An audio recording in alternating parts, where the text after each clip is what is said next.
ভারত এবং পাকিস্তানের মধ্যে সংঘর্ষ বিরতি চালু হয়েছে শনিবার বিকেল থেকে। তার পরের দিনই পাকিস্তানে ফোন এলো বেজিং থেকে। চীনের বিদেশমন্ত্রী ওয়াং ই ফোন করে কথা বলেছেন পাক বিদেশমন্ত্রী ইসাকদারের সঙ্গে। তার সেই কথোপকথনের কথা সমাজ মাধ্যমে পোস্ট করেছেন। তার দাবি, পাকিস্তানের পাশে থাকার বার্তা দিয়েছে চীন।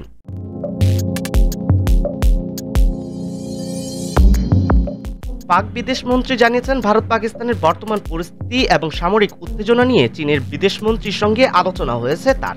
পাকিস্তানের সার্বভৌমত্ব, ভূখণ্ডের অখণ্ডতা এবং স্বাধীনতার প্রতি সমর্থন জানিয়েছে বেজিং। সেই সঙ্গে পাকিস্তান যেভাবে গোটা পরিস্থিতি মোকাবেলা করেছে তার প্রশংসাও করেছে।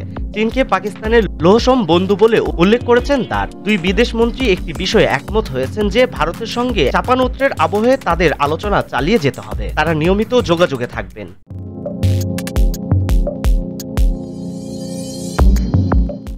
এর আগে ভারতের জাতীয় নিরাপত্তা উপদেষ্টা অজিত ডোভালের সঙ্গে কথা বলেছেন চীনের বিদেশমন্ত্রী। অনুরোধ করেছেন ভারত যেন আর কোনো প্রত্যাঘাত না করে এবং শান্ত ও সংযত থাকে। সংঘর্ষ বিরতিকে সমর্থন করে ডোভালকে বার্তা দিয়েছেন ওয়াং। জানিয়েছেন, শান্তি প্রতিষ্ঠায় অবদান রাখতে আগ্রহী চীন, যে কোনো প্রয়োজনে তাদের পাওয়া যাবে।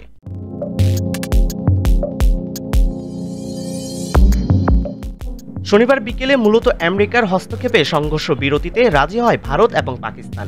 আমেরিকার প্রেসিডেন্ট ডোনাল্ড ট্রাম্প সমাজ মাধ্যমে পোস্ট করে প্রথম সে কথা জানান। তারপর সংঘর্ষ বিরতির ঘোষণা করে ভারতও। এই পর্বে আমেরিকা ছাড়াও একাধিক দেশের সক্রিয় ভূমিকা ছিল বলে খবর। তাদের মধ্যে চীন অন্যতম। আগেও চীনের বিদেশমন্ত্রী নয়াদিল্লি এবং ইসলামাবাদের সঙ্গে কথা বলেছিলেন এবং কূটনৈতিকের মাধ্যমে উত্তেজনা প্রশমনের বার্তা দিয়েছিলেন।